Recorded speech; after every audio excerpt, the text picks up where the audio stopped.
Today I'm going to show you my first practice session back on court with none other than Simon Freund. He's a professional tennis player from Sweden, ranked around 1,000 in singles and 400 in doubles, and also has a YouTube channel, so go and subscribe to him. This session was epic. We even played some awesome points. So let's jump straight in and see how I got on. Big Simon, double specialist, absolute physical unit. Can't even hear us. It's what it's like behind the scenes. Right, yes, we're on court. I'm at about 85–90% now from ground strokes. I mean, this guy's ready to go. He's been playing tournaments already, so I reckon we kind of, hit some groundies, hit some volleys, kind of feel the ball a little bit, potentially play some out the hand points. And yeah, super pumped, getting back to how I was before, which has, taken a while, but we're getting there. So as for a usual session, we started off by just hitting up and down in the boxes. Of course, I knew I was going to be tested slightly in this session, so I wanted to make sure that I was properly warm. We then went back to the baseline, hit a lot of ground strokes. Something that I've been working on is, visualization, and also really working on changing the technique slightly in these last few weeks, where I can really kind of knuckle down on something more specific. I especially been working on my backhand, as I'm sure you'll see in this session, trying to go for more depth, more stability, and also just try and be more economic and efficient as a tennis player. But I was really enjoying, even just from the beginning straight away, actually hitting a yellow ball, feeling like it was a normal session again, coming forwards into the net when I could, but also just striking it against such a quality tennis player like Simon. And of course, the level that Simon's hitting at is so much higher than what I was used to over the last few weeks playing with green ball. So I was super excited to kind of be back in that zone and that level again. It actually feels weird playing with his tempo, because I've been playing with Ashley, who's just been patting it. This guy can actually hit the ball, so. No offense towards Ashley though. Yeah, of course. He's doing it on purpose. It's good, feels good though. We then transitioned to some cross-court forehands and some cross-court backhands, basically looking to get some good depth, some good rhythm.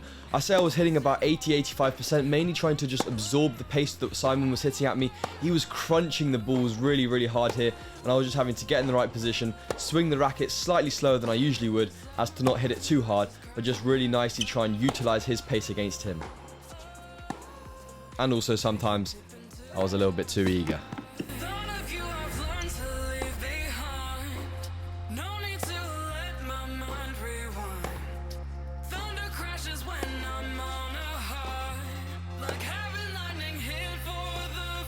We then moved to the backhand side, and my main focus here was to kind of turn the shoulders so that I was really controlled, really balanced on the shot, staying low and hitting through the ball. That's kind of going to allow me to get a lot more depth on my shot and mean that I'm hitting it a lot more fluid.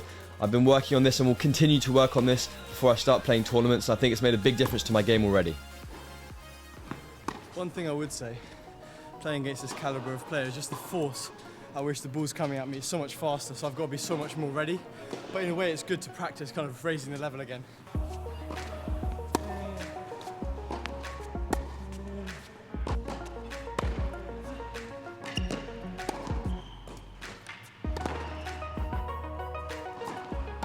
Now Simon was here because of some 25k tournaments he was playing in the UK, so it was great to kind of meet up with him and have this training session kind of last minute almost. And having hit with him, we've kind of said that this coming year we'll definitely play some doubles, which should be really epic. So doing the volleys was really a good opportunity to see what the level's like. And clearly, as you can see, he's a joker volleying. We then went into some Handfed Points, first to 10 from the baseline, feed cross, hit cross, play. My aim here was to lose closer than 10-5, so winning at least 33% of the points. This was also my first taste of actually playing any points competitively with a yellow ball since my surgery, so it just felt amazing to actually be in an open and live situation with no pain and no restrictions on my shots. Obviously, sometimes I was a little bit rusty, but I think we can excuse that.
So I'm just going to hit some returns of serve just to feel that kind of pathway again against a really good server.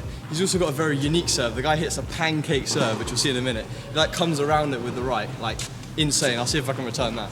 And like you just heard, Simon has a very unique serve. So he hits it normally, as you'd expect, T, cross, line, and then sometimes he throws in the pancake serve, which is pretty unique. I haven't really seen it that often, and as you can see, it's a very difficult serve to read. He was throwing them in there randomly as I told him to see actually how well I could deal with it.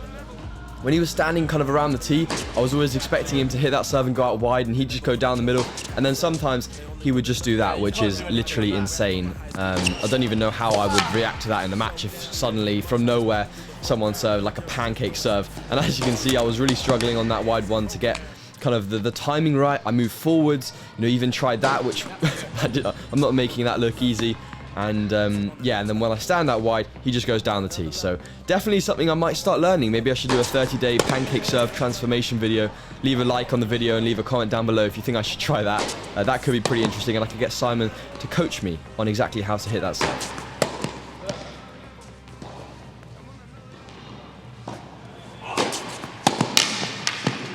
And of course, once serves was done, what type of session would it be if we didn't play the Djokovic or the bounce game, whatever you want to call it. First to 5 to finish the session, get the legs moving, get the heart rate going up. I played Ashley, 1-0 record against him. Can I beat Simon before his flight back to Sweden later that day? I knew I wasn't getting a rematch, so I had to put everything in.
So I'm one step closer to getting back on tour, getting back to competing.